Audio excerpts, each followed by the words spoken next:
ఇప్పుడు జగన్కు ఆంధ్రప్రదేశ్ దాటితే ప్రాధాన్యత లేదు. కానీ సహజంగా సీఎంలకు అలాంటి అవకాశం కూడా రాదు. కొంతమంది ముఖ్యమంత్రులు జాతీయ రాజకీయాల్ని కూడా సంకీర్ణాల యుగంలో ప్రభావితం చేయొచ్చు. కానీ చంద్రబాబు నాయుడు అంతర్జాతీయ స్థాయి గుర్తింపున్న ఒక ప్రాంతీయ పార్టీ నాయకుడు. మీరు మైక్రోసాఫ్ట్ నుంచి వరల్డ్ బ్యాంక్ వరకు ఎక్కడికి వెళ్ళినా చంద్రబాబు నాయుడు పేరు.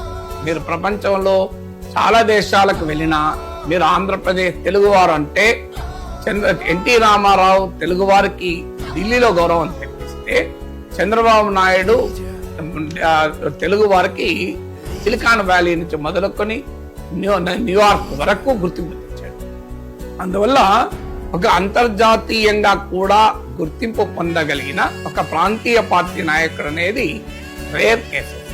నేషనల్ ఫ్రంట్ చైర్మన్ గా మీకు ఎన్టీ రామారావు చైర్మన్ గా ఉన్న సమయంలో కూడా బ్యాక్ ఎండ్ లో ఉండి పనిచేసిన నాయకుడిగా జాతీయ రాజకీయాల్ని బహుశా ఏ ప్రాంతీయ పార్టీ ఇంతగా ప్రభావితం చేయలేదు. అందులో చంద్రబాబు ఏ ప్రాంతీయ నాయకుడు ఇంత ప్రభావితం